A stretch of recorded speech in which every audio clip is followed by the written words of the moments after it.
მოგესალმებით, მე დავით ნემსაძე ვარ. გადაცემა ვეტერანის საათი ჩვეული ფორმატით ბრუნდება ეთერში. ჩემი სტუმარი საზღვაო ძალების პირველი რანგის კაპიტანი ვიქტორ ჭელიძეა. ბატონო ვიქტორ, გამარჯობათ, მოგესალმებით. დღევანდელი დღე მიეძღვნება და ჩვენი გადაცემა მიეძღვნება საზღვაო ძალებს, მისი გაუქმების საკითხებს და ალბათ ჩემი გადაცემის შესავალი იქნება ესეთი სიტყვები: ადამიანი, რომელიც ვერ იტანს სიმართლეს, ის ასევე ვერ იტანს იმ ადამიანებს, ვისაც ყოფნის გამბედაობა სიმართლის სასაუბროდ. ბატონო ვიქტორ, საქართველოს კონსტიტუციაში გარკვევის წერია, რომ საქართველოს სივრცეებად ითვლება როგორც სახმელეთო, ისე საჰაერო, ისე საზღვაო აკვატორია. როგორც ასეთი შეერაღებული ძალების საოცრად სპეციფიური სახეობა არის საზღვაო ძალები, თუ უბრალოდ იყო, თუ უბრალოდ კანონზე დღემდე არის, მაგრამ ისი არ არის. ამაში ჩვენ თქვენთან ერთად გავივლით იმ კანონთა ლაბირინთებს, რომლის დემონსტრირებასაც თქვენ მოახდენთ. მე დაგისმენთ თქვენ აი ესეთ შეკითხვას: საზღვაო ძალების რაობის შესახებ, ყოფნისა და არ ყოფნის შესახებ. მე მინდა რომ აი ამაზე თქვენ ისაუბროთ სიღრმისეულად, თქვენ აგაქვთ კომპეტენცია, თქვენ აგაქვთ გამოცდილება, თქვენ წლების მანძილზე იმსახურეთ ამ კონკრეტულ სახეობაში, რა იყო, როგორ იყო და რა მოხდა, ან რა ვითარება არის დღეს, სად არის კრიმინალი, სად არის ლაფსუსები კანონში, რა არის კონსტიტუციური თუ რა არის არაკონსტიტუციური. დღეს აი ამ საკითხებით დავუბრუნდეთ მაყურებელთან და გავარჩიოთ ეს სიღრმისეულად და თუ ვინმეს მოხდება ლახვარი გულში, ეს ის სიმართლეა, რომელი იარაღიც არ ჟანგდება, ტყვია არ ელევა და არ ფუჭდება. შევეცდები დღეს განვიხილო საზღვაო ძალებთან დაკავშირებული ყველა ის ასპექტი, რამაც გამოიწვია საზღვაო ძალების გაუქმება, რამაც ცალსახად შეასუსტა საქართველოს თავდაცვა და ვერანაირად ვერ უზრუნველყოფს თავდაცვითი ომის წარმოებას სრულად. შესაბამისად, როდესაც მე მომეცა საშუალება და გავეცანი კანონს, საქართველოს კანონს თავდაცვის შესახებ, სადაც 2008 წლის 19 დეკემბერს შევიდა სულილება, რომლითაც საზღვაო ძალები იქნა განადგურებული და ამას არ ქვია სხვა, მე ვერ დავარქმევ, სხვა შეფასებას ამას ვერ მივცემ და იგნორირებული. ცალსახად დამჭა შტაბ-ჭრილება, რომ კანონი, რომლის მიხედვითაც გაუქმებული იქნა საზღვაო ძალები და მისი მატერიალური ბაზა გადაეცა შინაგან საქმეთა სამინისტროს საქვეუწყებო უწყებას სანაპირო დაცვას, იქვე წამოიჭრა ასეთი საკითხი, რომ ზუსტად ეს ეწინააღმდეგება კონსტიტუციას და კონსტიტუციას იმ კუთხით, რომ საქართველოს უფლებას აწარმოოს თავდაცვითი ომი. ბატონო ვიქტორ, აქვე ჩაგერთებით და ღმერთმა, რომელმაც ჩვენ გვარგუნა საზღვაო აკვატორია, ისე როგორც გვარგუნა მიწა, ისე როგორც გვარგუნა ჰაერი და მოგცა ამის უფლება, რომ ეს ყველაფერი ეკუთვნოდეს ქართველ ერს, მე მინდა განვარტო მოსახლეობისთვის, რომ აი ამ ეგრეთ წოდებულ საზოგადოებაში, რომლებიც თავიანთ თავს მართლფენას უწოდებდნენ, მიზანმიმართულად გამოტყავეს ქართველ ერს საზღვაო აკვატორიის ქონის უფლება. ხომ არ ვწდები მე ჩემ შეფასებებში? დაცვის უფლება. დაცვის უფლება და მე უფრო დიდი ეჭვი მიჩნდება იმის, რომ საერთოდ ქონის უფლება, რომ ქართველ ერს ქონოდა მიზანმიმართულად ღმერთისგან ბოძებული ტერიტორიის საკუთრებაში არსებობის უფლება, იმიტომ თუ შენ ამის თავდაცვას დღეს ვერ ახდე, შემდეგ ჩდება სხვა ქვეყნის ინტერესი აი ამ აკვატორიაზე და გართმევენ.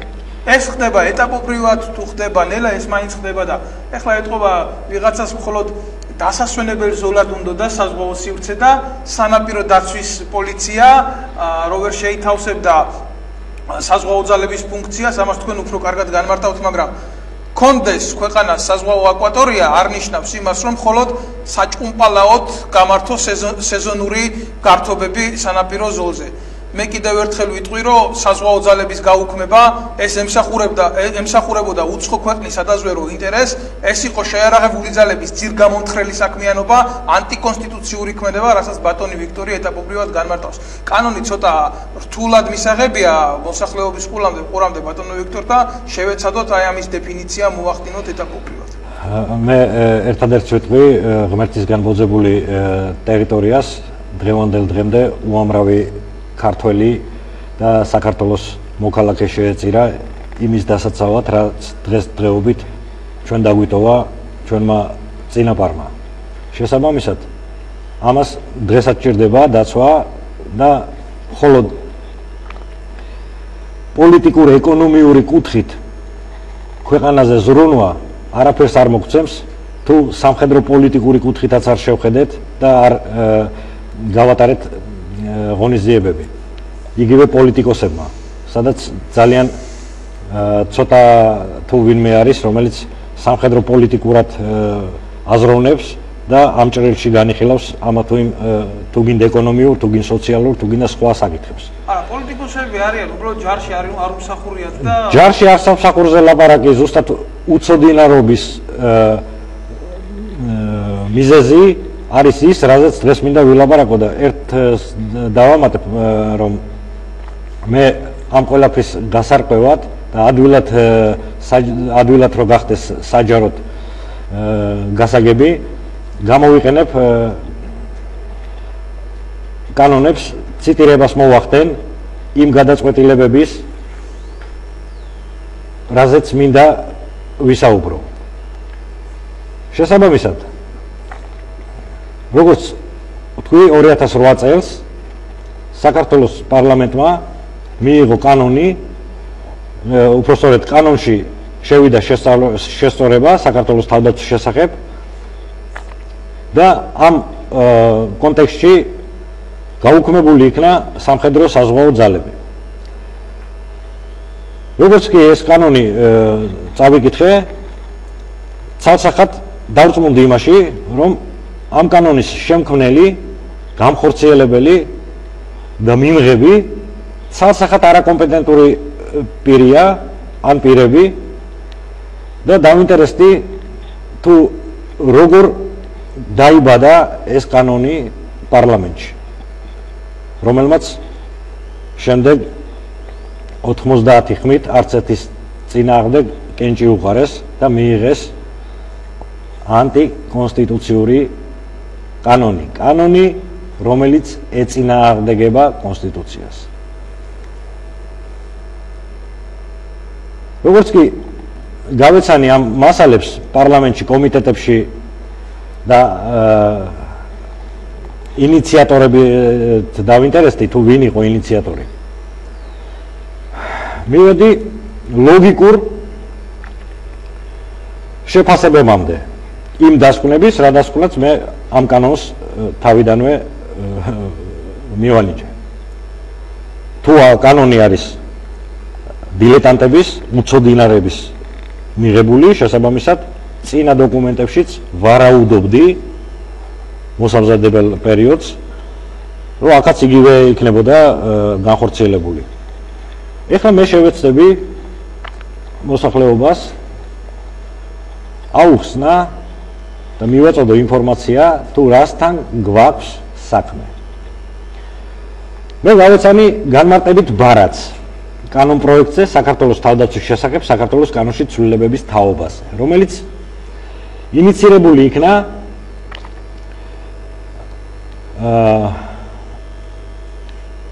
მურთაზ ზოდელავასა და ანჯაფარიძის მიერ. ეს ნაციონალური მოძრაობის პერიოდი. ეს არის ესენი არიან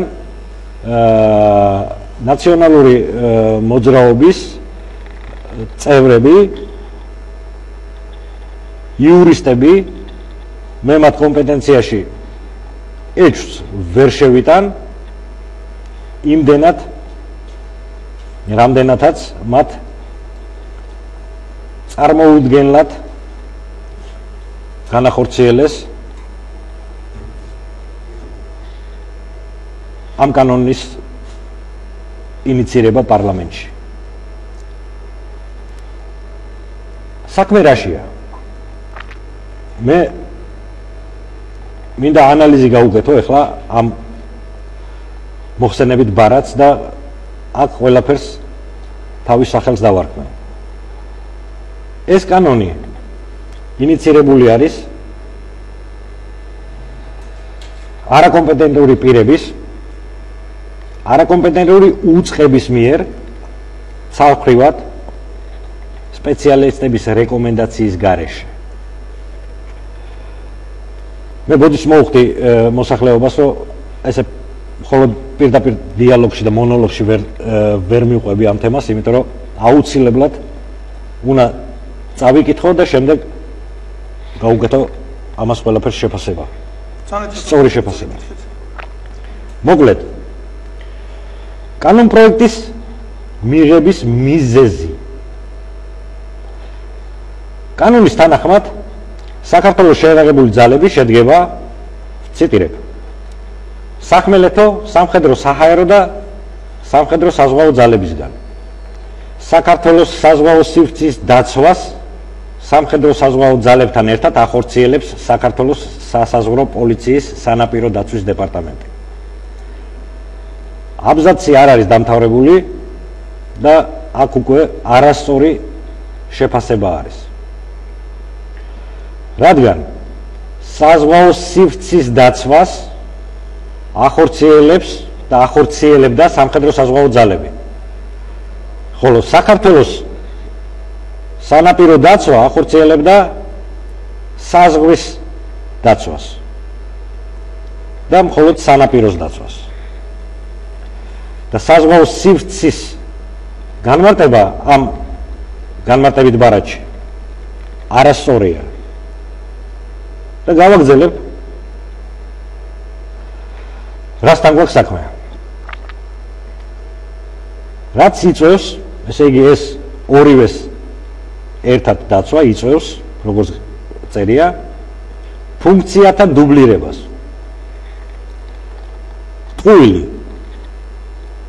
ვერანაირად სრულად დუბლირებული ზღვაზე ამ ორი ძალოვანი უწყების ქმედება არ იყო დუბლირებული გარდა იმ კომპონენტისა, რასაც ქვია სანაპირო დაცვა და საზღვრის დაცვა.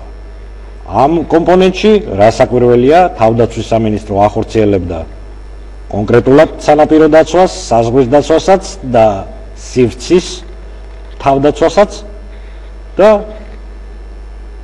სანაპირო დაცვის შინაგან საქმეთა სამინისტროს სანაპირო დაცვის ქვედანაყოფი ახორციელებდა საზღვრისა და სანაპირო დაცვას. შესაბამისად, ესეთი განმარტება და მიწოდება განმარტებითი ბარათის დეპუტატებისთვის უკვე დასაწყისშივე ცდარი იყო, ცდარი ინფორმაციის მიწოდებას ემსახურებოდა. მოტივი რა არის? საქართველოს ეკონომიური შესაძლებლობის გათვალისწინებით არ არის მიზანშეწონილი სახელმწიფოს ერთდროულად ყავდეს სამხედრო საზღვაო ძალები და სანაპირო დაცვის სამსახური. დღესაც ვინც ამ თემას წამოჭრის საზღვაო ძალებთან დაკავშირებით, პირველი არგუმენტი არის ის, რომ ეკონომიურად საქართველოს არ შეუძლია შეინახოს საზღვაო ძალები. ასე განაცხადა დღევანდელმა თავდაცვის მინისტრმა ბატონმა ლევან იზორიამ, რომ ჩვენ არ გაგვაჩნია იმხელა ფინანსური რესურსი, რომ უზრუნველყოთ ფლოტის აღდგენა და სამხედრო საზღვაო ძალების შექმნა. ეს იყო მოტივი მისი. მოდით მაშინ მოკლე გადახვევას გავუკეთებ. 150 მილიონად ჯაველინების ყიდვა რასაკვირველია საქართველოს თავდაცვის უნარიანობას აძლიერებს. თუმცა ერთი სამხედრო ხომალდი კორვეტის ტიპის ღირს 35 მილიონი 150 მილიონად თავისუფლად შეიძლებოდა 3 კორვეტის შესყიდვა ახალის თავის შეერაღებით და ერთი თავდაცვითი რაიონის მოწყობა ზღვაზე. ანუ თურმე გქონიათ რესურსი. რესურსია, რასაკვირველია. მაშინ პრობლემა დგას იქ, რომ ძალიან ცუდად არის განაწილებული. ყუმბარ ხორცნების შესყიდვას რატო ეძლევა უპირატესობა, როცა კიდევ ვაცხადებ, რომ საზღვაო ძალების გაუქმებამ საქართველოს აღუკვეთა სრულფასოვნად თავდაცვითი ომის წარმოების შესაძლებლობა. ბატონო ვიქტორ, არა გვაქვს საზღვაო ძალების, არა გვაქვს საქართველოში თავდაცვის რაიონები, საზღვაო თავდაცვის რაიონები. აი ამ ყველაფრის გასარკვევად ახლა ნელ-ნელა ჩავდოთ. ეს გადახვევა იყო უბრალოდ რო არ მეთქვა, არ შეიძლებოდა. დაუბრუნდეთ კანონს და შემდეგ მოახდინოთ ამის ლუსტრირება ბოლომდე. ესე იგი ეს ყველაფერი ეკონომიური თვალსაზრისით გააკეთეს. საინტერესო ამ განმარტებით ბარათში არის ესეთი საკითხი. საქართველოს პარტნიორი ქვეყნების სამხედრო ექსპერტების რეკომენდაციის გათვალისწინებით საქართველოს უნდა ჰყავდეს საზღვაო სივრცის დაცვის ისეთი მობილური და ქმედითი დანაყოფი, რომელიც უზრუნველყოფს საზღვაო ინციდენტებზე და ლოკალური ხასიათის კონფლიქტურ სიტუაციებზე ადეკვატურ რეაგირებას.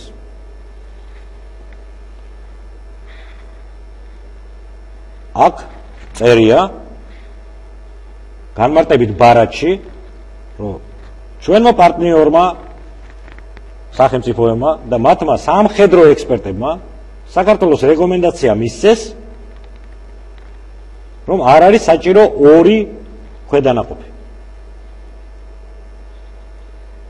და ამ ამოცანების, რაცაც ქვია ლოკალური ხასიათის კონფლიქტების და საზღვაო ინციდენტების აღმოფხვრა სანაპირო დაცვა შეუძლია? მივალ მაგამდე. რასაკვირველია, ზუსტად ამას ვიძახი, არ შეუძლია. როგორ შეუძლია შინაგან საქმეთა სამინისტროს ქვედანაყოფს, რომელსაც შეიარაღების კაცრი შეზღუდვა აქვს, შეიარაღების კალიბრის და ასე შემდეგ და ასე შემდეგ. როგორ შეიძლება აწარმოოს თავდაცვითი ბრძოლა ზღვაზე? ბატონო, ვერანაირად ვერ აწარმოებს, ვერ ზღვაზე და ვერ ცხმელეთზე. უნდა შეგეკითხოთ. მე ვარ ჰაერსაწინააღმდეგო ფარის ოფიცერი და მე შემიძლია გითხრათ, რომ არსებობს საერთაშორისო წესები, რომელიც საჰაერო ნავიგაციაში მიღებულია. მე ვიცი, რომ საზღვაო მიმართულებითაც აუცილებლად იქნება საერთაშორისო წესები და ხომ არ მოდის, ჩემი კითხვა მდგომარეობს შემდეგში, ხომ არ მოდის ქვეყნის ტერიტორიული წყლების, მიმდებარე წყლების და თავისუფალი წყლების დაცვის კონტროლის ფუნქცია რომ გადავეცით სანაპირო დაცვას, ხო არ მოდის ეს საერთაშორისო სანაოსნო წესდებებთან ურთიერთ ანტაგონიზმში ეს კანონი? მოდის და შესაბამისად ამ კანონის ინიციატორებმა თან ამ როგორც საზღვრის დაცვის კანონში, ტერორიზმის წინააღმდეგ ბრძოლის კანონში, საზღვაო სივრცის შესახებ კანონში შეიტანეს ცვლილებები, რომლებიც ასევე ეწინააღმდეგება საერთაშორისო ნორმებს და მოთხოვნებს. თუმცა ამაზე დღეს ვერ ვილაპარაკებ და დაუბრუნდები ამ თემას. შესაბამისად სამხედროებს, ჩვენს პარტნიორ ქვეყნებს, სამხედრო ექსპერტებს მიუწიათ რეკომენდაცია, რომ ზღვაზე უნდა იყოს ქვედანაყოფი, რომელიც აღმოფხრის საზღვაო ინციდენტებს და ლოკალური ხასიათის კონფლიქტებს.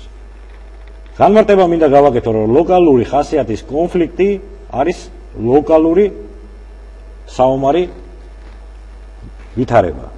არის ლოკალური, რეგიონალური და ასე შემდეგ და ასე შემდეგ და ლოკალური საბრძოლო მოქმედებების წარმოება შინაგან საქმეთა სამინისტროს არ და ვერ შეუძლია. ეს არის ნონსენსი. გამორიცხულია. მიყვები განმარტებით ბარათს. კანონის შემოქმედმა ვერ გაარჩია ჯარის და არმიისა და პოლიციის სახესხვაობა. როგორი განმარტებაა? საქართველოს საზღვაო სივრცის დაცვას უფრო ეფექტურად განახორციელებს საქართველოს სასაზღვრო პოლიციის სანაპირო დაცვის დეპარტამენტის საზღვაო ძალები. მე ცალსახად ვაცხადებ, რომ იმ პერიოდში, როცა ეს კანონი იქნა ინიცირებული, ესეთი ქვედანაყოფი არ არსებობდა. არ არსებობს. სანაპირო დაცვის დეპარტამენტის საზღვაო ძალები, რომელთა შემადგენლობაში გადავა საქართველოს შეიარაღებული ძალების სამხედრო საზღვაო ძალებიც.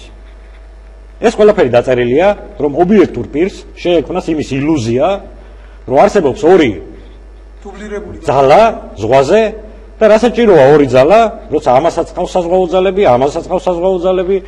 მოდი ეს გავაერთიანო და ობიექტურ პირს გაუჩნდება, არაკომპეტენტურ პირს გაუჩნდება ისეთი განცდა, რომ მართლაც რასაჭიროა ორი საზღვაო ძალები და ყავდეს ერთი. შინაგან საქმეთა სამინისტროში ამ ეტაპზე. თუმცა მოტივი მოსაბუთებული არ არის, თუ ასეთი ძალები იარსებებდა, რატომ უნდა მინიჭებოდა პრიორიტეტი შინაგან საქმეთა სამინისტროს დანაყოფს? ამ კითხვებზე პასუხი ზუსტად აქ ქვემოთ გაცემულია. ამ კითხვებზე აქვე არის გაცემული, თქვენ რა კითხვაც დამისვით და რაც საინტერესოა, ეს აქვე არის გაცემული და საქმე რაშია ეტაპობრივად მივყვეთ, რომ სრულფასოვნად ამოუწურო ეს საკითხი. რის საფუძველზეც გაუქმდა საზღვაო ძალები, რასთან მქონდა საქმე. შემდეგი პუნქტი განმარტებით ბარათში არის კანონპროექტის მიზანი. გაუგონარი რამე წერია აქ. კანონპროექტის მიზანია საქართველოს თავდაცვის უნარიანობის გაძლიერება და სახელმწიფოს საზღვაო სივრცის დაცვის უფრო ეფექტური და ქმედითი მექანიზმების შემუშავება. აბსოლუტური ტყუილი და როგორ შეიძლება თავდაცვის უნარიანობის გაძლიერება იმ ქმედების განხორციელებით, როცა შენ ჯარების სახეობას აუქმებ და შინაგან საქმეთა სამინისტროს კომპონენტს პოლიციურ დანაყოფს ქვეუწყებას აძლიერებ, რომელსაც კიდევ ვიძახი, არანაირად არ შეუძლია საომარი მოქმედებების წარმოება. აი ამ ზევით შესავალში გაკეთებული ცდარი და განზრახ ტყუილი გვირგვინდება ამითი, რომ კანონის მიზანი თურმე ყოფილა თავდაცვის გაძლიერება. ნონსენსი. როგორ შეიძლება? კანონპროექტის არსი. კანონპროექტის მიხედვით საქართველოს სამხედრო ძალების შემადგენლობიდან გამოდის სამხედრო საზღვაო ძალები. საქართველოს საზღვაო სივრცეში და ტერიტორიულ წყლებში საქართველოს თავდაცვის უნარიანობის ღონისძიებების განახორციელებენ საქართველოს საზღვაო პოლიციის სანაპირო დაცვის დეპარტამენტის საზღვაო ძალები. ისევ არასწორი, რომელთა შემადგენლობაში გადავა საქართველოს შეიარაღებული ძალების სამხედრო საზღვაო ძალები.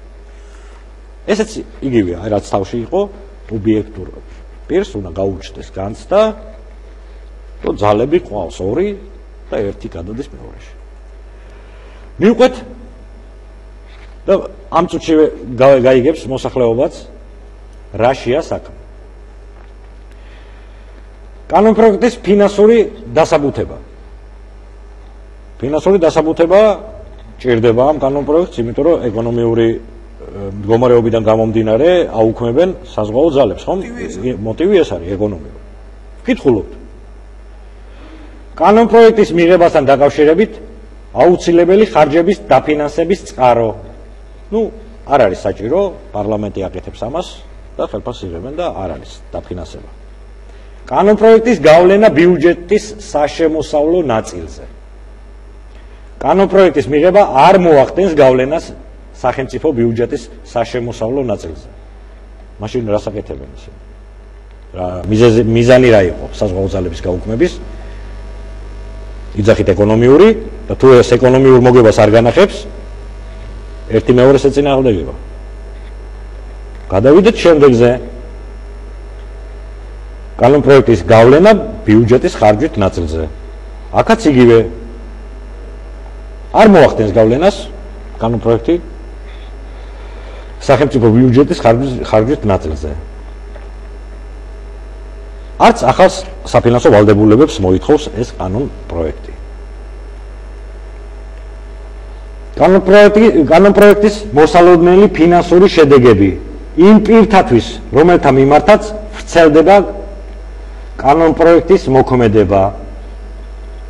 აქაც ცალ-ცალკად წერენ, რომ ამ კანონის მიღების შემდეგ იმ პირებს, ვისაც შეეხება ეს ცვლილება, არანაირი ფინანსური პრობლემები აღარ შეექმნებათ. მათი ვალდებულებები, უпростоრეთ სახელმწიფო შეასრულებს თავის ვალდებულებებს ნებისმიერ პიროვნებასთან მიმართებაში. რაც ცალ-ცალკად არ განხორციელდა, იმიტომ რომ საზღვაო ძალებიდან დაითხოვეს უამრავი ოფიცერი და სამოქალაქო პირი, დარჩენ ბანკების ვალების ამარა და ძალიან სერიოზულ ეკონომიურ პრობლემებთან პირისპირ.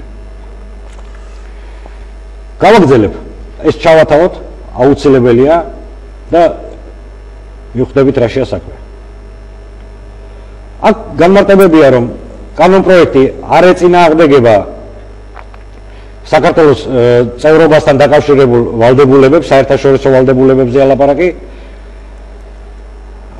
ორ ხელშეკრულებებთან მიმართებაშია, თუმცა ამასთან ცალკე თემაა, ცალკე სასაუბროა და ამაზე პირდაპირ ეწინააღმდეგება თავდაცვის სამინისტროს ვალდებულება აქვს პარტნიორ ქვეყნებთან რეგიონში სტაბილურობის შენარჩუნების.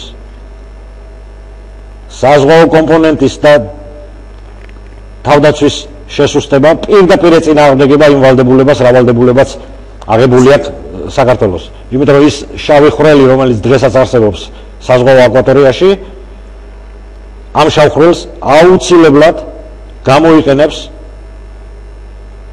ჩვენი ტერი და საქართველოს ტერი ყავს საკმაოდ. არ მინდა მე ერთ მიმართულებაზე ვილაპარაკო, როგორც ეს მიღებულია და არაფერს არ შევალამაზებ და არ გავკრიჭავ. ესე იგი,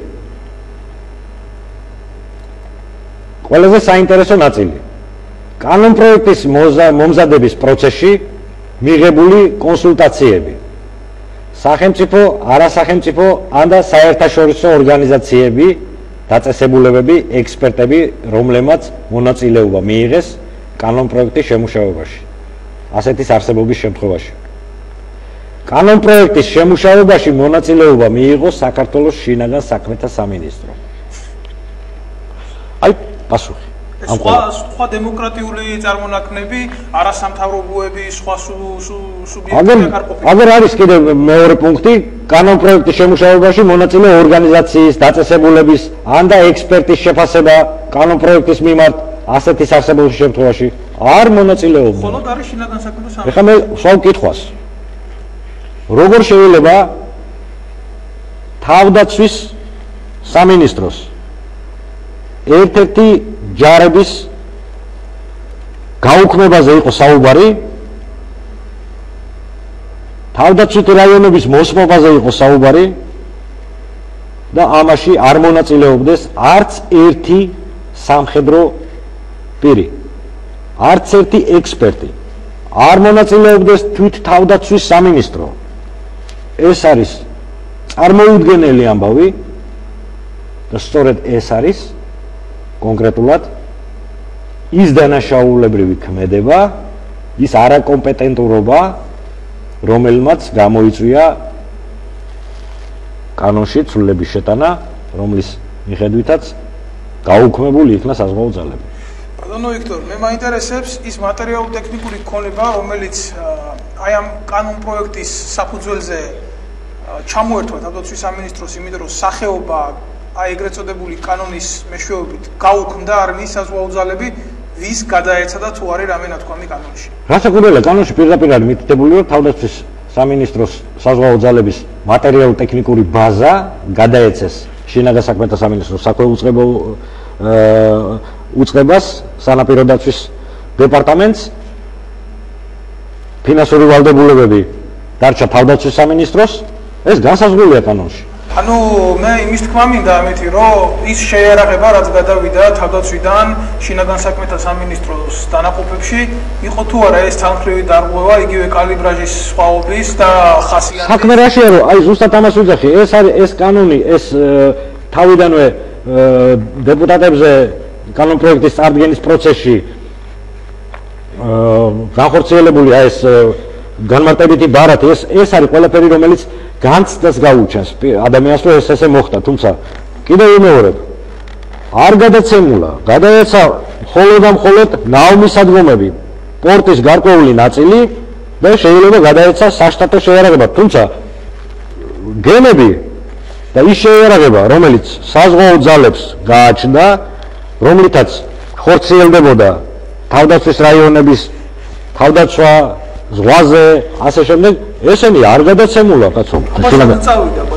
სად წავიდა და 2008 წელს ამ კანონის მიღებამდე 3 თვით ადრე იქნა განადგურებული. და მანამდე სად იყო ეს? ერთი ოცეულის მიერ არაფერი, უბრალოდ განადგურდა. რუსები შევიდნენ სამხედრო ნაწილში, საზღვაო პორტებში, ფოთში, სენაკში და საზღვაო ფლოტის გემები და ის შეიარაღება, რომელიც სამხედროებს ჭირდება თავდაცვითი ომის წარმოებისთვის, ეს ყველაფერი წასაღები წაიღეს და დანარჩენი პორტშივე ააფეთქეს და გაანადგურეს. ფაქტი იყო მიღებული მანამდე. არა, კანონი 2008 წლის ომის შემდეგ, როდესაც განადგურდა საზღვაო ძალების ხომალდები, ინფრასტრუქტურა, ამის შემდეგ მიიღეს ეს კანონი და აქ რო ინფრასტრუქტურა და შეიარაღება გარკვეული რაღაც გადაეცეს შინაგან საქმეთა სამინისტროს. თუმცა კიდევ ვიმეორებ, შინაგან საქმეთა სამინისტროს არ გადაეცემოდა ეს შეიარაღება, ვერც გადაეცემოდა და არც მიიღებდნენ და არც დღეს არ აქვთ. ერთადერთი გემი, ამას მე დავუმატებ, ეს კიდევ ცალკე განშის თემა 2008 წლის ომი, ამას ხშირად ვახსენებ და გამოძიებას, რომელსაც კიდევ ვიმეორებ, რომ გრიფიადებს, ცალსახად მიუთითებს იმაზე, რომ საზღვაო ძალები განადგურებული იქნა ოცეულის მიერ და ის გემები, რომლებიც პორტში იქნა დატოვებული, რატომღაც არ იყო გაყვანილი სათადარიგო რაიონში. რომ გაეყვანათ საზღვაო ძალების გემები ბათუმის მიმართულებაზე, ეს ყველაფერი საქართველოს შეუნარჩუნდებოდა.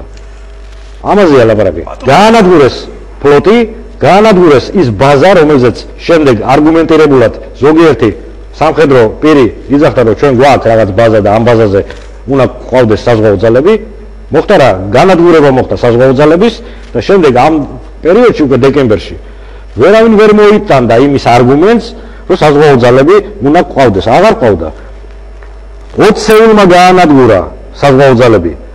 დანაშაულებრივი ქმედების გამო სარდლისა და მაშინდელი პოლიტიკური ხელმძღვანელობის მიერ, რომლებმაც დაუშვეს. ეს ცალკე თემაა. აი ეს ერთი მეორეზე გადამული ჯაჭვი იყო, რომელმაც მიიყვანა ეს ყველაფერი ლოგიკურ დღევანდელ შედეგამდე.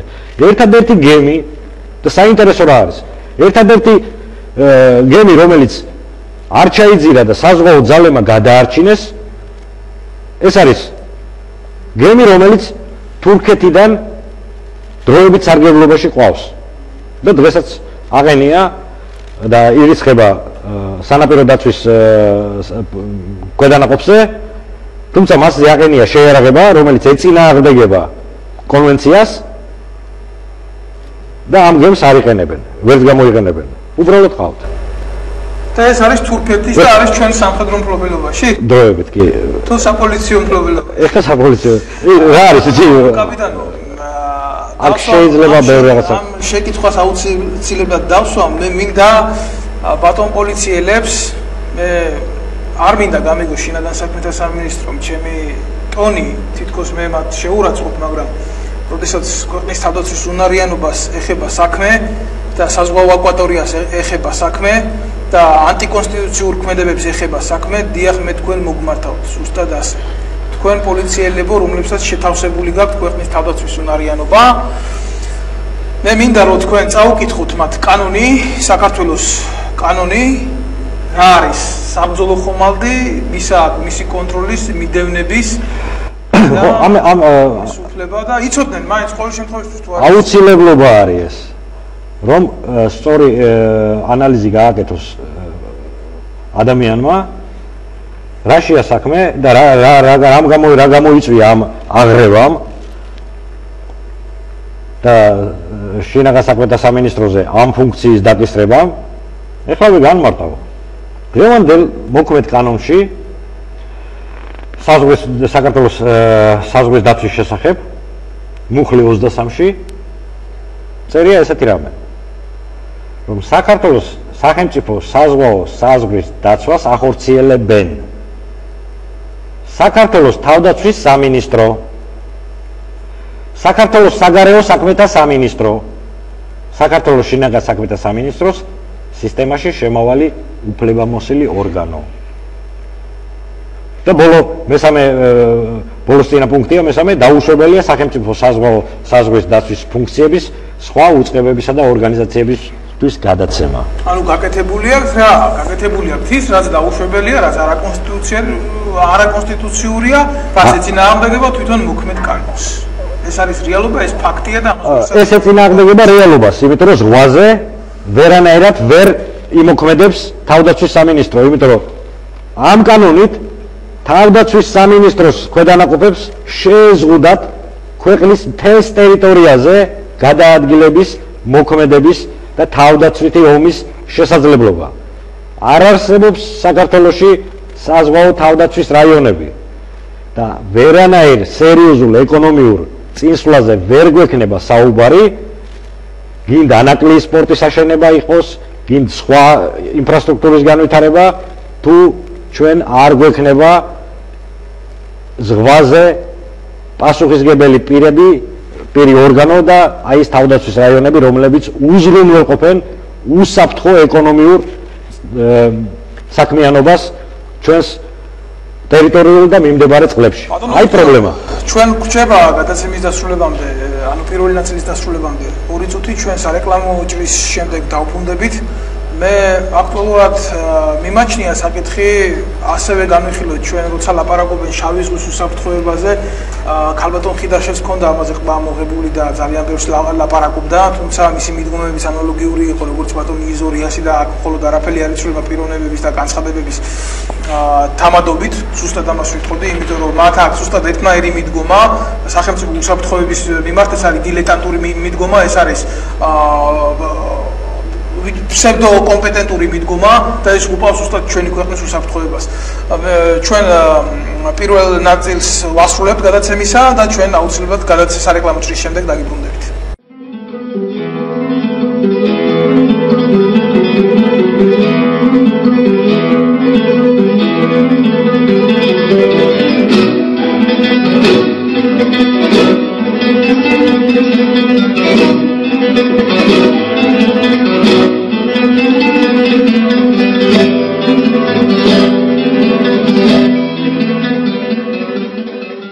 რეკლამო ჭრის შემდეგ ვეტერანის საათი ჩვეული ფორმატით ბრუნდება ეთერში. მე შეიარაღებული ძალების თადარიგის ოფიცერი დავით ნემსაძე ვარ, ჩემი სტუმარი საზღვაო ძალების თადარიგის პირველი რანგის კაპიტანი ვიქტორ ჭელიძეა.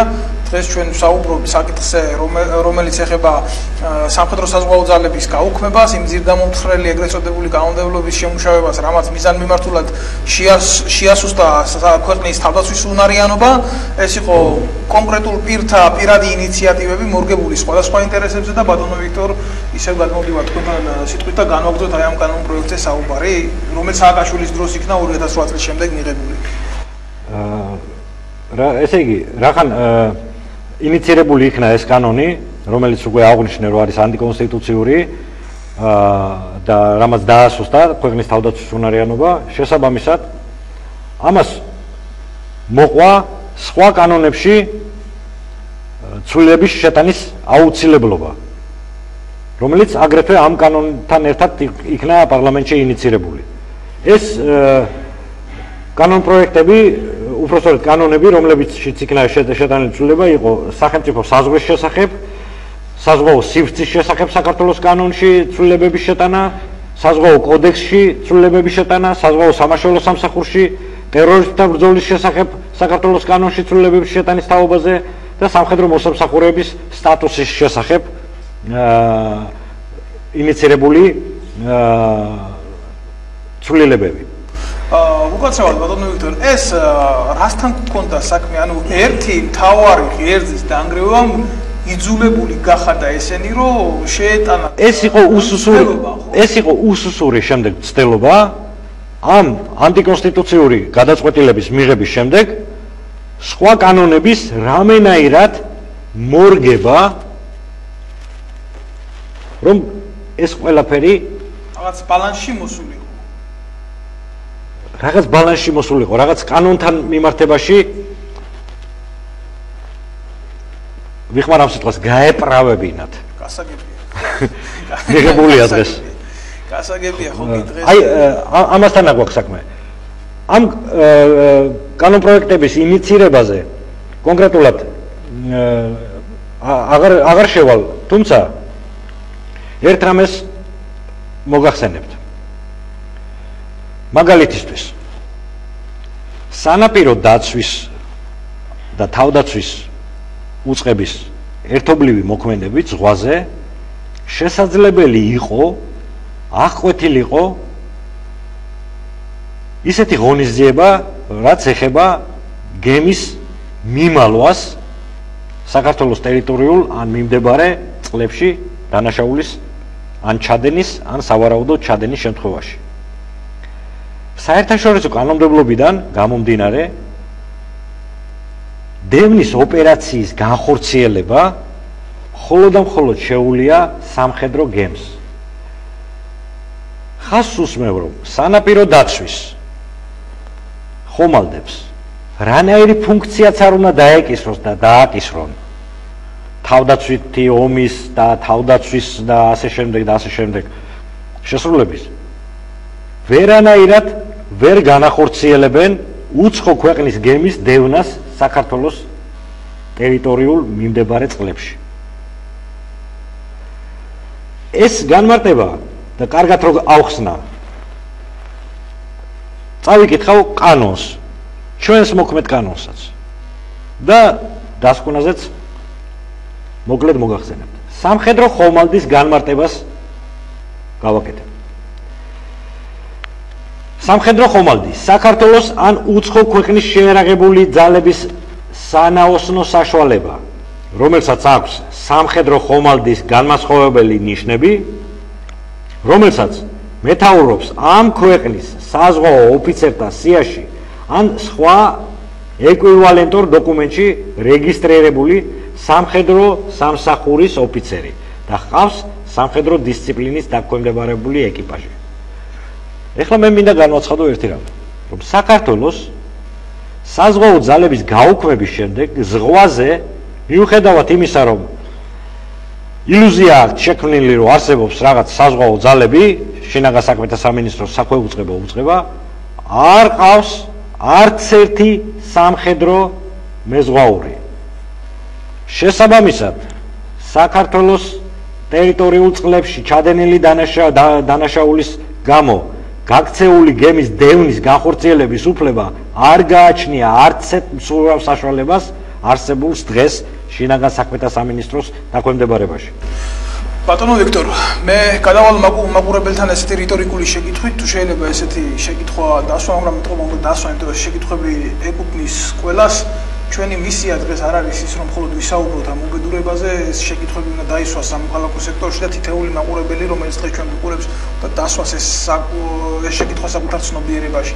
აი რას ემსახურებოდა ის ყველაფერი, ის კანონის ლაბირინთები, რომლებიც მიზანმიმართულად შეიყვანეს, მიზანმიმართულად გაატარეს, მიზანმიმართულად გააправეს, მე დავესესხები აი ამ სიტყვას, რომ გაუქმებულიყო საქართველოს შეერაღებული ძალებში შემავალი ერთ-ერთი სახეობა, რომელიც იყო სამხედრო საზღვაო ძალები, რომ საქართველოს არ ქონოდა საშუალება საერთაშორისო კანონის თანახმად ემოქმედა მის ტერიტორიულ წყლებზე, მოეხდინა სხვადასხვა დანაშაული, სხვადასხვა კონტრაბანდის, სხვადასხვა ტრაფიკული მიმართულებების აღკვეთა, აი რას ემსახურებოდა ეს ყველაფერი. მე ამაში არ უყურებ მხოლოდ კონტრდაზვერვით საფრთხეს, რომელიც მიზანმიმართულად საკუთარი ქვეყნის ძირგამომთხრელი საქმიანობასთან არის კავშირში, შეიძლება აქ იყოს უფრო კრიმინალური მიზნები, რაც შეიძლება ეხებოდეს ნარკოტიკის გადაზიდვა საზღვაო გზებით, თუ ეს ასე არაა, მაშინ მოვიდეს ამ სტუდიაში ნებისმიერი მთავრობის წარმომადგენელი ხელისუფლებიდან და მითხრას, რომ ეს ასე არაა და დამარწმუნოს ამაში დღეს. დამარწმუნოს იმაში, რომ დღეს საქართველოს სანაპირო დაცვას გააჩნია ის საშუალებები, რომ საქართველოს ტერიტორიულ წყლებში აღკვეთავს ეგრეთ წოდებული მეკობრეების თუ მიზანმიმართული ჯგუფების სანაოსნო საშუალებებით ანტიკანონთან დისბალანსში მოქმედი პირების შეჩერებას. ჩემი კითხვები არის ლეგიტიმური, ბატონმა ვიქტორმა წარმოადგინა ის კანონმდებლური ბაზა, რამაც ხელი შეუწყო აი ესეთი დიდი ხვრელის და დიდი სივრცის დარჩენას და ქართული საზოგადოების სახელით მიმართავ დღესდღევანდელ ხელისუფლებას. თავდაცვისა და უშიშროების კომიტეტს ბატონ ირაკლის ესიაშვილს, რომელიც პირდაპირ არის ვალდებული ასეთ კანონებთან დაკავშირებით, გააკეთოს თავისი ადეკვატური შეხედულება კონდეს, ინიცირებები გააკეთოს, წარდგენები გააკეთოს, განიხილოს ეს ყველაფერი. ჩემი სივრცე არის ღია, თუ ის იკადრებს ნებისმიერ დროს შეუძლია მობრძანდეს და გასცეს ამ ყველაფერს პასუხი, თუ არ იკადრებს და თანამდებობები არის ძალიან ხანმოკლე და ყველაფერი იწყება და ყველაფერი მთავრდება ძალიან მალე, თუ ახლა არ იკადრებს ერთ დროს როგორც ჩვეული მოქალაქე შემხვდება ეთყობა ქუჩაში და ამაზე ყველაზე მცირე როგორც ქართველი მოქალაქეს დაველაპარაკები, რატო არ იყო მისი თავდაცვისა და უშიშროების კომიტეტის თავმჯდომარეობის დროს აი ამაზე ხაზგასმით გადაწყვეტილები მიღებული და ნაბიჯები გადადგმული. მე ასევე ეუბნები ბატონ კობალაძესაც, რომელიც არის გენერალი, რომელიც აი ამ კომიტეტში ბრძანდება, ძალიან კარგი პიროვნებაა ბატონი გობა, თუმცა არ მინდა მე ახლა ვთქვა, რომ აი ამ პიროვნებებზე შეიძლება ყველაფერი არ არის დამოკიდებული, მაგრამ ისინი უნდა გახდნენ ინიციატორები იმისა, რომ საზღვაო ძალები ქვეყანას დაუბრუნდეს. ანტიკონსტიტუციურია ეს კანონი, სააკაშვილის მიერ არის ეს გაკეთებული და ეს არის ზურგში ჩარტყნა საკუთარი საზოგადოებისთვის ბატონებო. ასევე მიმართავ ოპოზიციურ ძალებს, ჩვენ ვართ სამხედროები, მე ნაციონალურ მოძრაობას არ ველაპარაკები ამ შემთხვევაში, იმიტომ რომ მე არ მიმაჩნია ამ კანონ პროექტის შემუშავებელი ნებისმიერ პოზიცია თუ ოპოზიციის მქონედ საკუთარი ქვეყნის წინაშე, ის შეიძლება იყოს მხოლოდ და მხოლოდ მოღალატეობრივი. მიმართავ სხვა ოპოზიციურ თუ საპარლამენტო თუ არასაპარლამენტო ძალებს, ჩემი ეთერი ღია არის, გადადგით თქვენი ნაბიჯები, ჩვენ ვართ სამხედროები, ჩვენ მივეცით ფიცი ჩვენ სამშობლოს. ჩვენ პარტიული ფიცები არავისთვის არ მიგვიცვია, მაგრამ ჩვენ თქვენ გეკითხებით, ჩვენ თქვენ გიკვეთავთ აი ამ ყველაფერს, თქვენ ხელფას გიხდით ამის გულისთვის, კვალიფიციურია პარტია თუ არაა კვალიფიციური და თქვენგან მოვითხოვთ ამაზე რეაგირებას, რომ საქართველოს დაუბრუნდეს ლეგიტიმური უფლება, დაიცვას მისი ტერიტორიული წყლები, აღდგეს შეიარაღებულ ძალებში მყოფი შემავალი ფურცელზე არსებული სამხედრო საზღვაო ძალები და საქართველოს ზღვაზე ქართული დროშით აღიმართოს საქართველოს თავდაცვის სამინისტროში შემავალი ხომალდები, რომლებსაც ეყოლებათ ზუსტად ის სტრუქტურული ერთეულებზე დაქვემდებარებული კაპიტნები, საზღვაო კაპიტნები და საქართველოს ღირსება შეიარაღებული ძალებისა იქნება აღდგენილი. მაგრამ ბატონო პირველი რანგის კაპიტანო, ბატონო ვიქტორ, მე ერთია ჩემი სურვილები, ერთია ჩემი მოწოდებები ამის შესახებ და ერთია კანონი რა გააკეთეს და რასაც გააკეთებენ ეს მომავლის საკითხია, მაგრამ მე არ მიჩნდება ილუზია, რომ გენერალური შტაბის უფროსი, რომელიც არის ბატონი ვლადიმერ ჩაჩიბაია, რომელმაც დაახლოებით და ეს ბატონი არის ზუსტად იმ ნაციონალური მოძრაობის დროს გამოზრდილი, ვისაც უნდა ეწყინოს, ვისაც უნდა არა, მე არ კონკრეტულ ფაქტებზე ვაკეთებ დაყრდნობას, მან განაცხადა, რომ საქართველოს არ სჭირდება სამხედრო საჰაერო ძალები, რომ თითქოს ასეთი მსჯელობები და დოკუმენტები იყო მიღებული და იქ კიდე ესეთი დაახლოებით ტრავერსული უბედურება შექმნა საჰაერო ძალებთან მიმართებაში, ასე რომ პირდაპირ ვიტყვი მე, რომ აი ამ ხალხის სამხედრო მმართველობის ხელში მე არ მგონია, რომ მათგან ინიცირებული იყოს რამე, როგორც მაშინ გაჩუმდნენ აი ამ კანონ პროექტის მიღების დროს, ესენი არ არიან ის სამხედროები, საერთოდ ესენი სამხედროები არ არიან, რომ მათ შესკიოდეთ გული სამხედრო სტრუქტურის ერთიანობაზე, რომ მათ დააყენონ ინიციატივების დაყენება როგორ არ შეუძლია გენერალური შტაბის უმაღლეს პირებს, არა მარტო ბატონ ჩაჩიბაიას, ვინც არიან იქ, აბსოლუტურად ყველას უნდა გააჩნდეს შინაგანი პროტესტი, რომ აღდგეს სამხედროს საზღვაო ძალები. ესენი არიან დღეს ამის ინიციატორები, რომლებიც არიან დღეს იქ სამხედრო. არ არიან და ერთი მინდა ვთქვა, სანამ შევაფასებ მათ შესაძლებლობებს და სურვილებს. საზღვრის დაცვა და თავდაცვის საზღვაო ძალები ახდენდნენ დუბლირებას, როგორც განმარტებით ბარათში არის გამოც გააუქმეს საზღვაო ძალები. დღეს რომ არ ახდენენ დუბლირებას, იმიტომ შემოდიან და გადიან საქართველოში ისე როგორც უნდათ. ხან ვიღაცას იპარავენ, ხან ვიღაცა აქედან გაყავთ, ხან ვიღაცა აქ შემომიყვანეს, ხან ტერორისტები არიან და ხან ვინ და ხან ვინ. აღარაფერს არ ვიძახი სხვადასხვა ტრაფიკებზე, რომელიც ცალსახად ხორციელდება და ჩემი საზღვაო ძალებში მუშაობის პერიოდში ძალიან ბევრი ასეთი ქმედების წინააღმდეგ მქონდა სერიოზული მუშაობა გაჩაღებული და ყველანაირად ხელს უშლიდით საქართველოდან ნავთობის კონტრაბანდას, ნარკოტიკების კონტრაბანდას და იარაღის კონტრაბანდას. შესაბამისად, ეს არის ერთი თემა. ესე იგი, თუ არ გინდათ რომ ერთი მეორე გადაფაროს, მაშინ გექნებათ საზღვარი ღია. იმიტომ რომ კანონის მოთხოვნებიც იგივეა. ფუნქციებიც პოლიციამ უნდა დაიცვას საზღვარი და თავდაცვამ უნდა შეძლოს თავდაცვითი ომის წარმოება. ეხლა მე საკითხია ბატონო ვიქტორ, აი თავდაცვის დეფინიცია როგორ არის? თავდაცვის დეფინიცია ასე არის, რომ თავდაცვითმა ძალებმა უნდა მოახდინოს ფორტიფიკაციული ნაგებობების, შენობების, საზღვაო სივრცეების, სახმელეთო სივრცეების, საჰაერო სივრცეების დაცვაშია. ეს ყოველდღიური საქმიანობაა და ბრძოლის უნარიანობის ამაღლებისთვის მიმართული დაელოდოს დროს იმისთვის რომ მოახდინოს კონტრიერიში, ხო? პოლიციური ძალები ამას შეძლებენ. პოლიციური ძალები შეიძლება გამოიყენოს ქვეყანაში შიდა დესტაბილიზაციის თუ სხვადასხვა მიმართულებებით, მაგრამ მისთვის არის ზუსტად მისთვის არის. აგრესიას აჩერებს მხოლოდ შეიარაღებული ძალები, ეს გაწერილია მის დოქტრინაში. არის ესეთი აქსიომა. შინაგან საქმეთა სამინისტრო ვერ აწარმოებს ბრძოლას. წერტილი.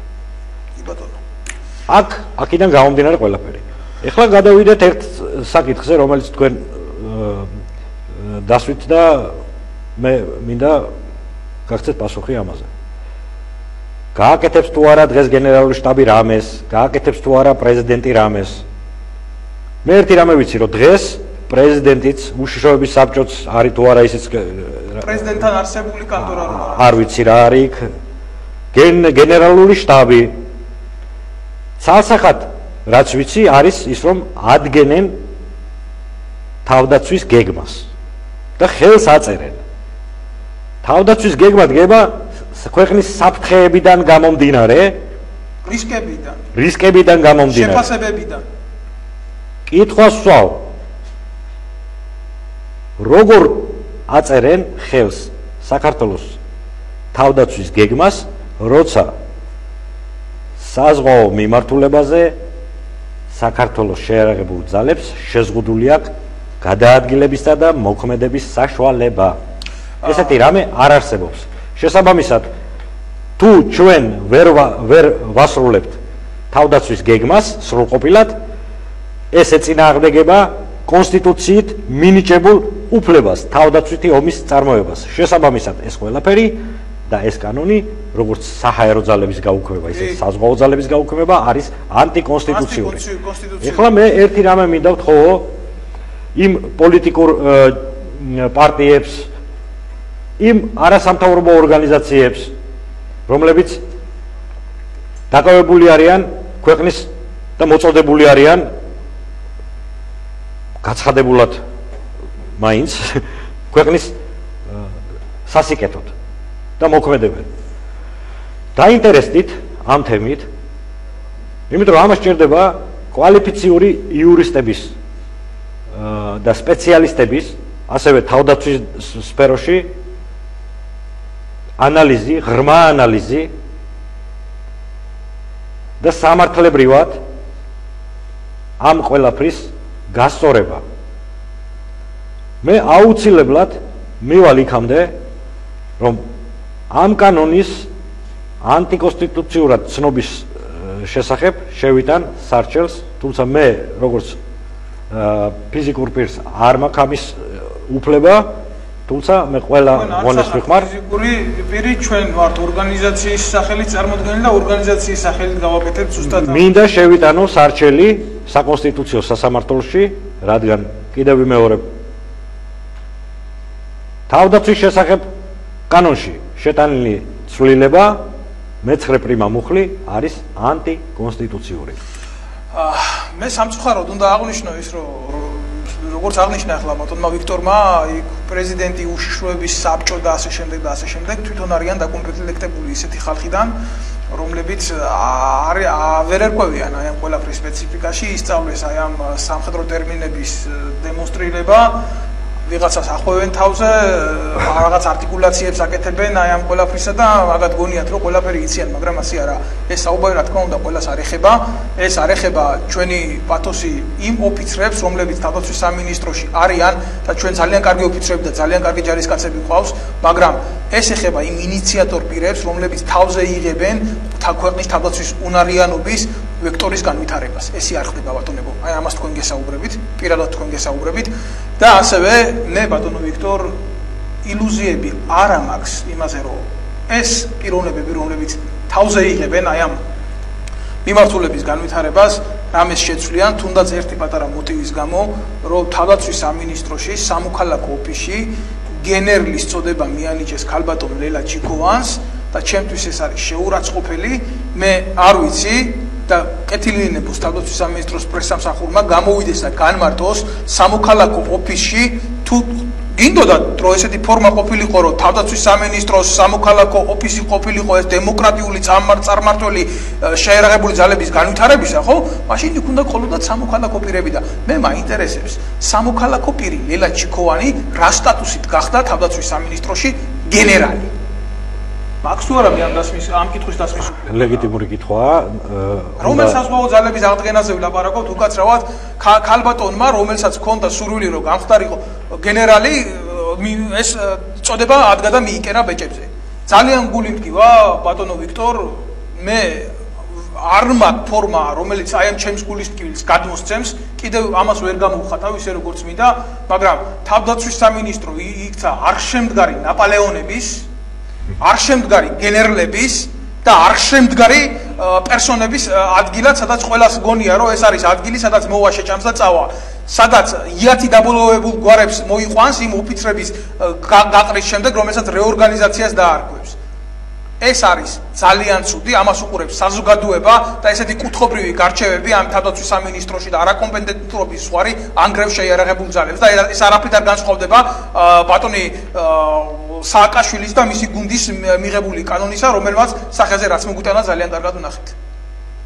ზუსტად არაკომპეტენტურობა არის, ზუსტად ამაზე ელაპარაკი, ეს კანონიც მე ტყუილა არ ჩავიკითხე, განმარტებით ვიბარათი, რომ კარგად დამენახებინა, რომ თავდაცვის უწყებაში იმ თავიდან ხდებოდა სერიოზული ჩარევა არაკომპეტენტური პირების მიერ ამ კონკრეტულ შემთხვევაში შინაგან საქმეთა სამინისტროდან აბსოლუტურად შემხებლობაში ჯართან არ მქონი პირებისგან, არც კანონის ინიციატორები არ ყოფილან ჯარში, უბრალოდ სავალდებულო სამხედრო სამსახურში არ არიან ნამსახურები, არც შინაგან საქმეთა სამინისტროს არც ერთ მაღალ ჩინოსანს არ შეუძლია რომ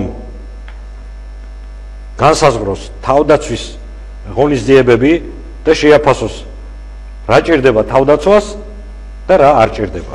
ბატონო ვიქტორ, თქვენ სწორად აღნიშნეთ და სწორად ბრძანეთ, რომ ეს კანონი, ეგრეთ წოდებული კანონი, რომელიც არის უსამართლო და ანტიკონსტიტუციური, აუცილებლად უნდა მოხდეს ამის დაყენება საკონსტიტუციო სასამართლოში და ბათილაცნობა ამ ყველაფრისა. ქვეყანაში, სადაც უამრავი არასამთავრობო ორგანიზაცია არის აყვავებული, პირდაპირ ასე ვიტყვი, როგორც მარიხუანა, რომელსაც პოლიტიკური ჯგუფები თესენ კანონის წინაშე, პირდაპირ ვიტყვი, არსად არ მომერიდება, არ მაინტერესებს რომელი პერსონის მიერ არის დაფინანსებული საია თუ ახალგაზრდა იურისტთა ასოციაცია. მე ვიცი, რომ ძალიან ბევრი სამხედრო იქ მიდის და ძალიან ბევრ სამხედროს უარს ეუბნებიან საკუთარი უფლებების დაცვაზე და დახმარებაზე. მე პირადად მითხრეს უარი ორივე ორგანიზაციას მივწერე. დაუბრუნდები, მაგრამ აი თქვენ ბატონებო, მე მოვალ და აი ამ კანონპროექტის შესახებ თქვენი რესურსების გამოყენებას მოგთხოვთ, რათა ეს წარდგინებული იქნას საკონსტიტუციო სასამართლოში. მე მაქვს სერიოზული ეჭვი იმისა, რომ თქვენ მოქმედებთ გარკვეული ინტერესებით და გარკვეული ალგორითმით, რაც მაინდა-მაინც შერჩევითად მოქმედებს საქართველოს მოქალაქეებზე. ამის ფაქტები გაგვაჩნია, თუმცა დღეს ამის დემონსტრირებისგან თავ შევიკავებთ, სახეზეა სახელმწიფოებრივი თემა, ჩვენ არავის პერსონიფიცირებაში არ წავალთ და თქვენს პოზიციას საჯაროდ გავაშუქებთ. ასე რომ ერთხელ და სამუდამოდ უნდა მოხდეს ლუსტრირება სამოქალაქო ჯგუფების, უნდა მოხდეს ლუსტრირება კონკრეტული პერსონების, რომელიც საზოგადოების გულში ვითომ საზოგადოებრივი ინტერესების სახელით მოქმედებენ. მე არ ვამბობ იმას, რომ თქვენ მოქმედებთ ანტისაზოგადოებრივად, მე მაქვს სურვილი, რომ მე მოვახდინოთ დატესტვა თქვენი შესაძლებლობების, თქვენი მიმართულებების, რადგან ჩვენ ორგანიზაციაში შეიარაღებული ძალების სამოქალაქო კონტროლის ჯგუფში არიან გარკვეული სამხედროები, რომლებსაც თქვენ გვერდში არ დაუდექით, იმიტომ რომ თქვენი ინტერესში დღეს ეს არ შედიოდა, თუმცა თქვენი კადრები მოგვიანებით ნახეთ თავდაცვის სამინისტროში დანიშნულები მაღალ თანამდებობაზე, როგორც იყო ქალბატონი ანა დოლიძე და არა მარტო ანა დოლიძე, იგივე ქალბატონი თინა ხიდაშელი, ზუსტად აი ამ ბუნაგიდან არიან გამოზრდილები და გუშინ ბატონო ვიქტორ, მე მყავდა ოფიცერი, თადარიგის მაიორი მოსული ჩემთან ორგანიზაციაში, რომელსაც მივეცი კონსულტაცია და რომელმაც განვიცხადა, რომ მე გამიშვეს 2011 წელს შეიარაღებული ძალებიდან იმის გულისთვის, რომ მე ულვაშს ვატარებდი. და სხვათა შორის რომელიც წესდებასთან არ მოდის წინააღმდეგობაში, თუმცა მე დღეს ეს ასე არ მომიყვანია შემთხვევით. როდესაც ქალბატონი ანა დოლიძე მიბრძანდა თავდაცვის სამინისტროში, აი ამ ბატონმა ასე მითხრა, რომ შენ როგორ არ გწოდნიაო, ისეთი ადამიანი მოვიდა მინისტრის მოადგილეთო, შენი ამბავი ქუჩაში რო გაეგო, ამას ყველაფერი გადაწყვეტაო და რკინის კალამები ჩავიწვია და მივედიო მის სანახავად, ქალბატონი ანა დოლიძის სანახავად და აი ესე მიქნა ხელებით ეს მის ჟესტიკულაციას ვაკეთებ. ოღონდ ჯარში დაბრუნება არ მითხრა და რაც გინდა ის მითხარი. ხო მილიონს ვერ თხოვდიო ახლა. ამიტომ ჩვენ მოგადგებით პერსონალური საკითხები ჩვენ არ გვაწუხებს, თუმცა ლუსტრირებულები ხართ, მოგადგებით ამ თემით და თქვენი რესურსების გამოყენებას მოგთხოვთ, რომელიც თქვენ ძალიან სუხეთ გაქვთ. თორე რაც შეეხება კონკრეტულად ჩვენს ინიციატივებს, ჩვენი ენთუზიაზმის მეტი აი ამ საქმეში არაფერი არ არის. ჩვენ ვართ მხოლოდ ჯგუფი. ჯგუფსა და ბატალიონს შორის დიდი განსხვავებაა. თქვენ ახართ ლეგიონი. არ ვიცი რომელი ლეგიონი ხართ ბრჭყალებში, არ ვიცი რა მიმართულების ლეგიონი ხართ, მაგრამ აღმატებული ხართ ჩვენ ჯგუფზე, შეიარაღებული ძალების სამოქალაქო კონტროლის ჯგუფზე, აღმატებული ხართ თქვენი რესურსებით. ჩვენ მივმართეთ დაფინანსებისთვის ეგრეთ წოდებულ ბანკებს, რომლებიც არის TBC ბანკი, პირდაპირ ვიტყვი და ბატონი ხაზარაძის და ბატონი ბუცხრიკიძის ინტერესში ქვეყნის თავდაცვის უნარიანობა და ჯარისკაცების უფლებები არ შედის. ჩვენი განცხადებას იურიდიულად ნომერიც კი არ მიანიჭა და ტელეფონით დაგვირეკეს და ეს იყო მაგათი პასუხი. ოფიციალური პასუხიც კი არ იკადრეს, რომ გამოეგზავნათ. ქვეყნის თავდაცვაზე ვალდებულება არა მარტო სამხედრო ჯგუფებს, არა მარტო სოციალურ ჯგუფებს აქვს, არამედ ნებისმიერ ადამიანებს, ვინც აქ ბიზნესს აწარმოებენ და როგორ ბიზნესს აწარმოებენ, ეს კიდე საკითხავია, იმიტომ რომ ქვეყნის ტერიტორიული თავდაცვა და საზღვრების კონტროლი არის ერთი და სამოქალაქო სექტორში გაღვივებული ინტერესები არის მეორე. ძალიან დიდი ეჭვი მაქვს იმისა, რომ ეს არის ურთიერთკავშირ კავშირში ერთმანეთთან. ამაზე უნდა იზრუნოს სამხედრო კონდაზვერვის სამსახურმა. და მე რაც ვნახე პარლამენტში განვითარებული მოვლენებიდან, მე ძალიან გული დამწყდა იმისა, რომ ხელისუფლებას თავზე აზიან, ცდილობა არის იმისი, რომ აი ასეთი კანონის მიმღებებმა დააინტრიგონ ხელისუფლების წარმომადგენლები და ხელისუფლების უმთავრესი პირი ბატონი კვირიკაშვილი, მე ძალიან გული დამწყდა ბატონო გიორგი, როდესაც თქვენ ამბობთ, რომ თქვენ პასუხისმგებლობა გაგაჩნიათ და იმ ჩავარდნაზე, რასაც კონტრდაზვერვის მიმართულება უწოდეთ, მოხსენით სამხედრო კონტრდაზვერვის სამსახურის უფროსი და სასაზღვრო უცხების უფროსი. დიახ, ეს ნამდვილად იყო ჩავარდნა, როცა ამხელა ორმა პირმა გაიზიარა ეს ყველაფერი. ეს ასე არ უნდა მომხდარიყო.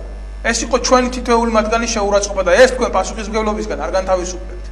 ეს არის ზუსტად იმის შედეგი, რომ აი ეს პირები, რომლებიც ასე ყელყელაობენ საქართველოს საკანონმდებლო უწყებაში, სადაც ესეთ ანტიკონსტიტუციურ კანონებს იღებდნენ, მათ ამის საშუალება მიეცათ. და ეს არის ზუსტად უბედურება.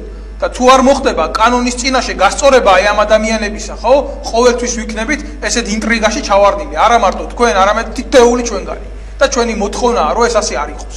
მე როგორც ადრე დღესაც გავიმეორებ, რომ ესეთი ინფორმაციის საჯაროდ გასაჯაროება არ ემსახურება ქვეყნის სიძლიერეს. თუმცა ხვდები, რომ შეიძლება პარლამენტშიც იმ არასამთავრობო ორგანიზაციებშიც და სხვა ჯგუფებში, რომლებიც ვალდებული არიან კანონების, სხვადასხვა უწყებების კონტროლისა და ასე შემდეგ მექანიზმებზე დაკვირვების, არ კონდეთ ის ინფორმაცია, რა ინფორმაციაც, სადაც მე წავაწყდი, რაზეც მე ვმუშაობ. ამიტომ ვაკეთებ ამას, რომ იქნებ დაინტერესდნენ იურისტები, ის ჯგუფები, რომელიც ზემოთ თქვენ ახსენეთ და დაიწყეთ შესწავლა ამ კანონის ირგვლივ. მოიხსნა რაღაც მოქმედების გამო კონდაზვერვის უფროსი. მოიხსნა რაღაც დანაშაულის გამო საზღვრის დაცვის დეპარტამენტიდან მაღალჩინოსანი. მოიხსნა თავდაცვის მინისტრი 20 კაცს რო კუჭი აეშლება იმისთვის ან სხვა რაღაცეები. თუმცა იქნებ კარგად დავინტერესდეთ. ქონდა კი საშუალება კონდაზვერვის უფროს აღეკვეთა და ის ინსტრუმენტები სრულფასოვნად, რომ ესეთი ლაფსუსი არ მომხდარიყო. როგორც საზღვრის დაცვის პოლიციურ დანაყოფს არ შეუძლია მოახდინოს სამხედრო საზღვაო გემის მიდევნება, ისე ეთყობა არ შეეძლო იმ კონდაზვერვის სამსახურის აქ გაშლილი ქსელის როგორც ჩანს, ნაციონალური მოძრაობის დანაშაულებრივი პოლიტიკის განხორციელების პერიოდში ჩადებულია ისეთი არაკომპეტენტური და კვალიფიციურად შეგნებულად გამიზნული ნაღმები, რომელიც შემდეგ და შემდეგ ბევრჯერ ამოხდება. და აფეთქდება. რასაკვირველია, ეს წინ წამოწეულად გამოჩნდა რა ციხეში პატიმრების წამება რაღაც, თუმცა საქმე იმაზე უფრო მძიმედ არის, ვიდრე აი ეს წინ წამოწეული ნაციონალური მოძრაობის მიერ ჩადენილი დანაშაულებებზე გვაქვს უკვე ამდენი წელი საუბარი. უფრო ღრმად არის საქმე, უფრო მძიმედ არის, ამას სჭირდება იურისტები, ამას სჭირდება სპეციალისტები, ამას სჭირდება პროფესიონალები. აი ეს მექნება თხოვნაც, მოწოდებაც და ცალსახა აუცილებლობად მიმაჩნია, რომ ასეთ საკითხებს მიექცეს სერიოზული ყურადღება. გადასასინჯია ყველა ის კანონი, რომელიც მიღებული არის ნაციონალური მოძრაობის თავრობაში მოსვლის შემდეგ. ასევე ბატონო ვიქტორ, სიტყვა არ დატოვოთ, მე საოცრად მწყდება გული იმ საკითხზე, თავდაცვისა და უშიშროების კომიტეტში შეტანილია მათ შორის საქართველოს პარლამენტის თავმჯდომარის სახელზე ორგანიზაცია შეერაღებული ძალების სამოქალაქო კონტროლის ჯგუფის სახელით, რომ ის დემოკრატიული კვოტა, როდესაც თავდაცვისა და უშიშროების კომიტეტის ღია სხდომები იმართება, წარმოდგენილი ვიყოთ ჩვენი კომპეტენტური ჯგუფით, სადაც უმცროსი რანგის ოფიცრიდან დაწყებული, თადარიგის ოფიცრიდან დაწყებული, უფროსი რანგის ოფიცრამდე წარმოდგენილი ვართ ამ ჯგუფში და ვიყოთ ჩართული იმ განხილვებში, თუმცა მიუხედავად ამისა, ბატონ სესიაშვილს ერთხელ არ მოუწვევი ვართ იქ და არ მოუწია ის კვოტა, რასაც ჩვენ კანონი და დემოკრატია გვანიჭებს და უკაცრავად ეს უნდა დავამთავრო. მე ასევე მიმართე კობალაძესაც, მე მივიღე საკმაოდ არაადეკვატური პასუხები, თითქოს გაგითვალისწინებთ, თითქოს ასე იქნება, თითქოს ისე იქნება, თუ არა უყურებთ ტელევიზიით. ტელევიზიით ჩვენ ამის ყურება არ გვინდა, ჩვენ გაგვაჩნია იმის რესურსი, რომ თქვენი ნების გარეშე და შემოვიდეთ პარლამენტში, იმიტომ რომ საშვის პრობლემა ჩვენ არ გაგვაჩნია, თუმცა რა ხდება, ეს აქ არის ძალიან მტკივნეული საკითხი რა. თუ LGBT თემს შეუძლია შემოვიდეს და დაჯდეს და მოусმინოს თქვენს დიალოგებს პარლამენტში. თუ ნაციონალურ მოძრაობას შეუძლია შემოვიდეს და დაესწროს თქვენს განხილვებს და საუბრებს პარლამენტში. რატომ არ შეგვიძლია ჩვენ თადარიგის სამხედრო ოფიცრებს შემოვიდეთ, დავჯდეთ, მოგისმინოთ და სერიოზული დისკუსია და ოპონირება მართოთ იმ საკითხებზე, რაც ქვეყნისთვის არის და ქვეყნის თავდაცვის უნარიანობისთვის არის რელევანტური. პირად საუბრებში საუბრობენ სხვანაირად, თუმცა საქმე სახეზე არის სულ სხვა. მე არავის მიმართ არ მაქვს საწინააღმდეგო, მიუხედავად ბატონ ირაკლის ძალიან კარგად ვიცნობდი 2012 წლიდან ვიცნობ მას, როცა ნაციონალური მოძრაობა იცვლებოდა და საკმაოდ ახლო ურთიერთობებიც ჰქონდა მასთან. ეხლა მე ამ დეტალებში არ წავალ, თუმცა ბატონო ირაკლი ჩვენი პოზიციების გამო და ჩვენი ხასიათების გამო, რომელიც მხოლოდ და მხოლოდ გამოწვეულია იმ უსამართლობიდან, რაც ქვეყანაში არის დასადგურებული, არ შეიძლება ჩვენ ვიყოთ შერაცხული რაღაც რადიკალურ ჯგუფებთან. მე პირადად მიჩნდება იმის ილუზიური განცდა, რომ ვიღაცას არ აწყობს აი ამ კომპეტენციის დემონსტრირება, იმიტომ რომ ის მიზანმიმართული ღალატი, რომელიც ქვეყნის წინააღმდეგ დაიწყო ნაციონალურმა მოძრაობამ, იმ კოაბიტირებული ჯგუფების დახმარებით მაქვს ილუზია, რომ დღესაც გრძელდება. ხო, ერთ მაგალითს გეტყვი, აი იმ პერიოდში ისევ დაუბრუნდები იმ თემას, აი არაკომპეტენტი, როგორც შეიძლება შინაგან საქმეთა სამინისტროში განხილული კანონპროექტში სამხედრო წოდებებზე და შინაგან საქმეთა სამინისტრომ განსაზღვროს თავდაცვის სამინისტროს სამხედრო წოდებებში რომელი იქნება, რომელი არ იქნება. აი, სრული ნონსენსია. ერთ მაგალითს გეტყვით, იგივე ამ კანონპროექტი თამდე ინიცირებულ კანონპროექტთან დაკავშირებით, ესე იგი სამხედრო ვალდებულებებისა და სამხედრო სამსახურის შესახებ საქართველოს კანონში ცვლილების თაობაზე. აქ პირდაპირ ვკითხულობ კანონპროექტის არსი. კანონპროექტის მიხედვით კანონში აღარ იქნება გათვალისწინებული სამხედრო საზღვაო ძალების მოსამსახურეთა წოდებები. რას ნიშნავს? ესე იგი, ხო.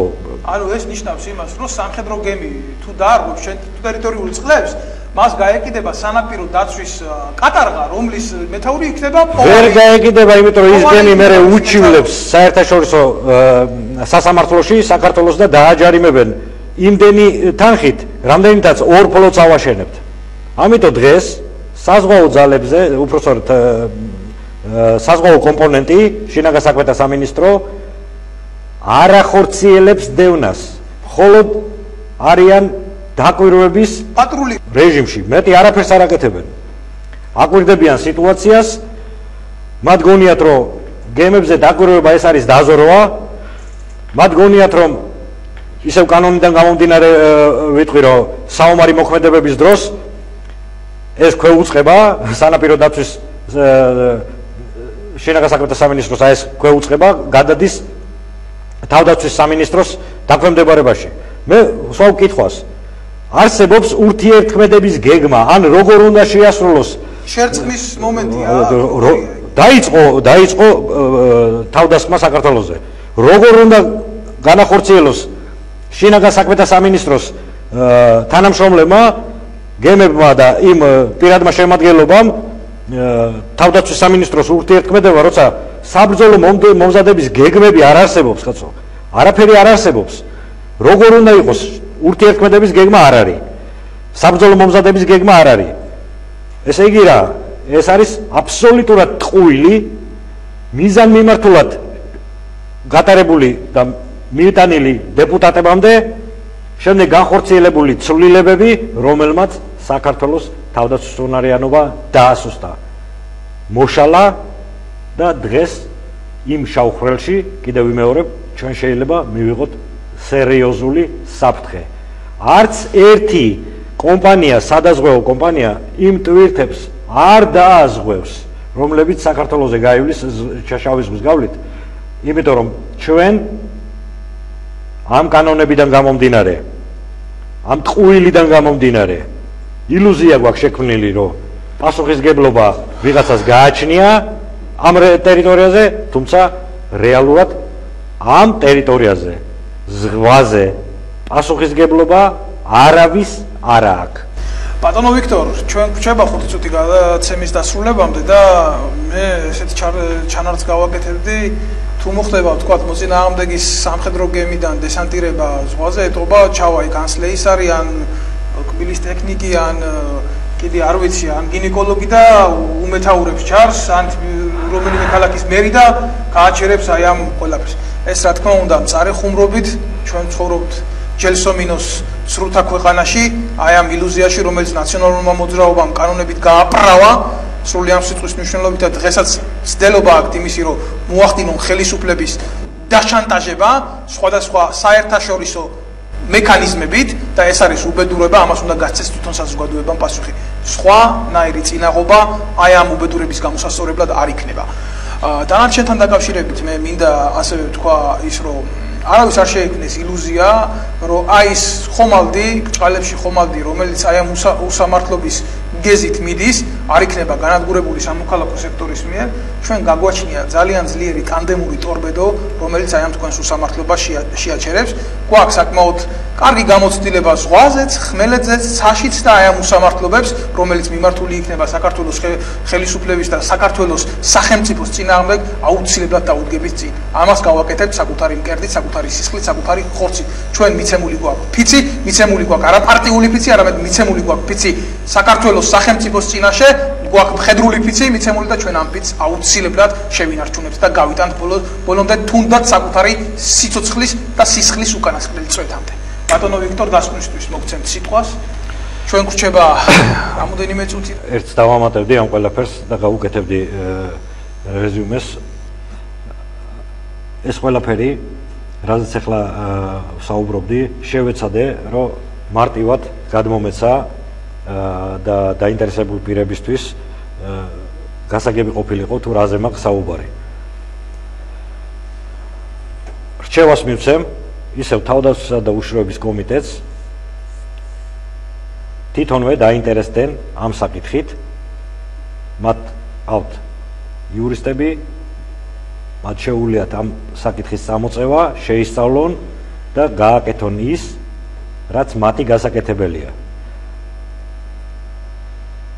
ჩვენ ისედაც ამას გავაკეთებთ. და მე დიალოგები იქაც გვექნება თავისუფლად უშიშროების კომიტეტში. ეს არის აუცილებელი. ამას არ მოვაკლებ არც შემართებას, არც ზრუნვას და არც სიცოცხლეს. გმადლობთ, დღევანდელი გადაცემა ჩვენი ამითი დასრულდა და შევხვდებით უახლოეს მომავალში.